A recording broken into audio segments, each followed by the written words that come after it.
Hay algunas ocasiones en las que las bandas sonoras han sobrepasado a las películas de las que formaban parte, y yo creo que Vangelis lo ha hecho en alguna ocasión, Sí, pero sobre todo lo ha hecho con esta melodía, con todo lo que es la banda sonora de 1492. La conquista del paraíso se ha convertido incluso en una pieza de interpretación para bandas, coros, orquestas, etcétera. A mí particularmente me pone. sí.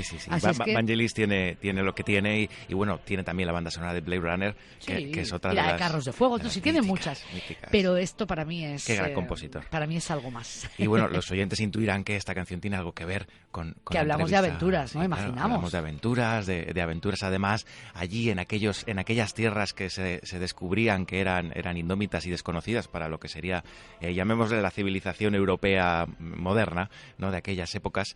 Y bueno, pues la novela que vamos a presentar ahora y con quien vamos a hablar, pues tiene mucho que ver con todo esto, aunque un poquito más adelante, tenemos que decirlo. No nos centramos en la novela que presentamos ahora, no se va a centrar en estos años, sino un poquito más adelante. Y para ello está su autor, Alan Pitronello. ¿Qué tal? Bienvenido a la calle de los libros.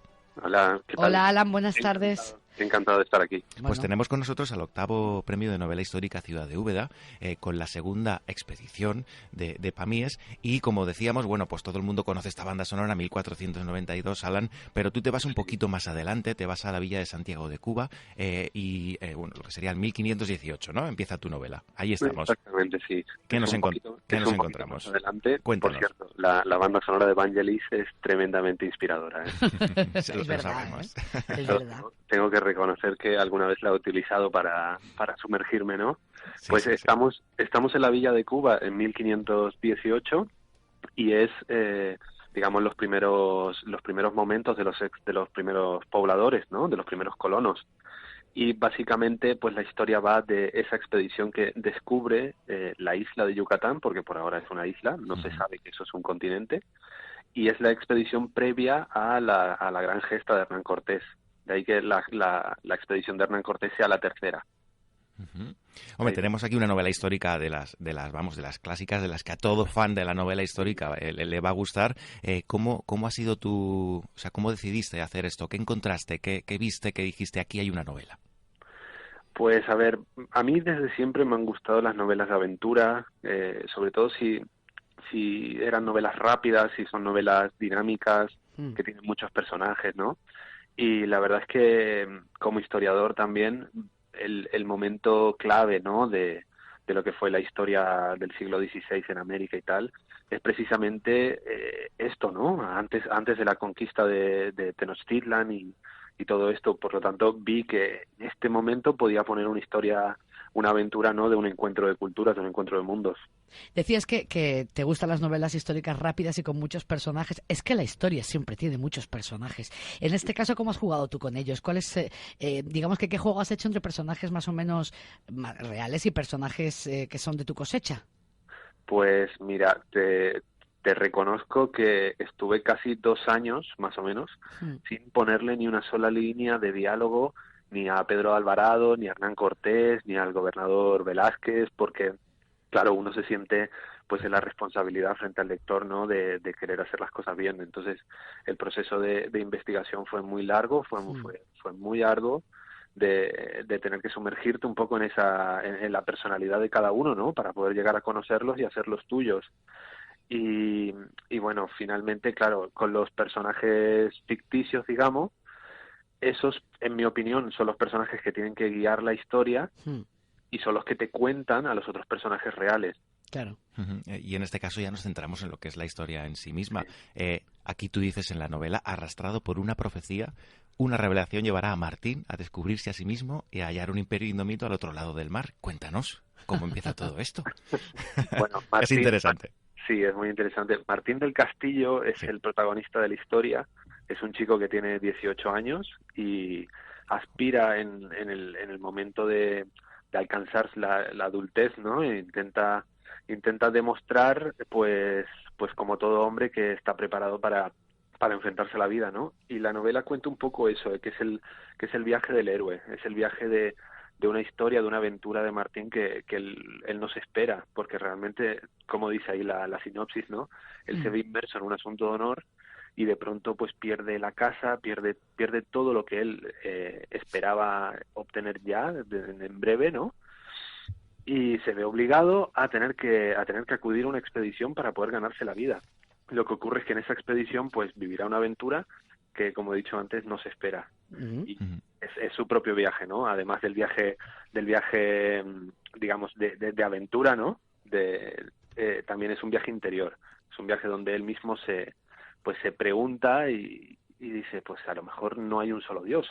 Sabes, Palmira, que a mí Joseph Campbell, el mitólogo, el famoso mitólogo, me encanta, ¿no? Y el viaje del héroe, pues es uno de esos clásicos a los que todo el mundo, pues recurrimos, todos los escritores, ¿no? Para contar historias, además, efectivas y muy, muy bien. Y si además encontramos una buena documentación, pues salen este tipo de novelas, ¿no, Alan? A mí me gustaría preguntarte, aprovechando que estás aquí, que has estudiado mucho sobre esa época, ¿cómo se vivía en esa Cuba, en la Cuba de 1518? Pues era un mundo muy difícil, primero era un mundo salvaje, ¿no? Muy rural. Los primeros pobladores pues intentaron llevar voy a decir la cultura española, ¿no? De intentar hacer esos pequeños poblados, esas pequeñas villas, intentando vivir lo más parecido a lo que se vivía en Castilla en ese momento. Pero claro, hablamos de una villa de Santiago de Cuba de no más de 80 casas, con unos rangos sociales muy establecidos. Los que habían sido segundos de familias importantes que habían ido para allá, esos hidalgos, ¿no? Uh-huh. Digamos que estaban a la cabeza de la sociedad, y a partir de ahí pues venía la demás gente que intentaba ganarse la vida como buenamente se podía. Uh-huh. Que no debía ser fácil. No. Por supuesto que no. Por eso la idea de una expedición era tan importante, porque el descubrir nuevas tierras significaba nuevos repartos.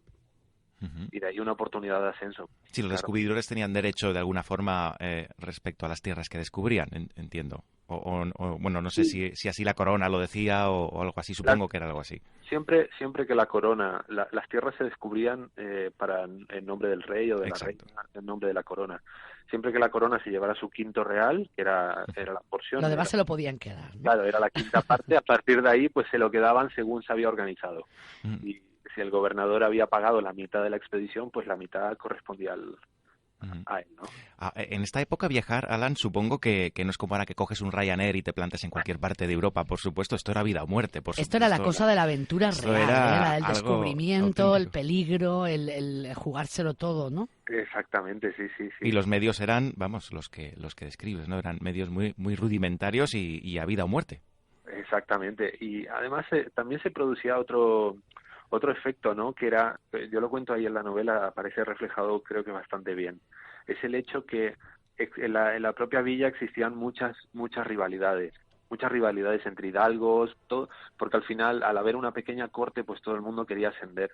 Y lo que sucedió en estas expediciones es que en muchas ocasiones todos estos hidalgos rivales se subían en una nao de no más de 30 pasos de largo por 10 de ancho. Y luego ponte tú y convive, ¿no? A ver. Exactamente, entonces tenía que estar ahí, pues a lo mejor 2 o 3 meses con 60 hombres en un espacio tan sumamente reducido. Sí, que al final, pues eso, al final saltaban las chispas por todos los lados. Casi nada.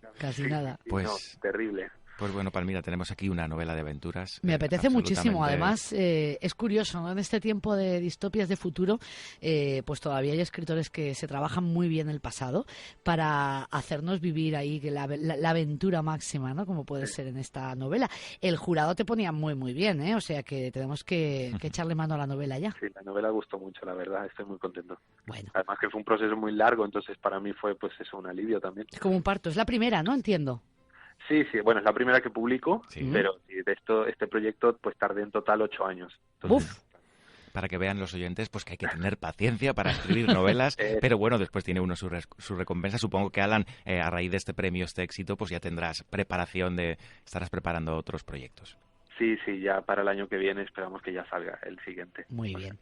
Bueno, pues nos haremos con ella. Muchísimas gracias. Felicidades por tu trabajo, Alan. La segunda expedición, editorial Pamíes. Aquí lo tenemos, Alan. Gracias. Un beso. Muchas gracias. Hasta luego.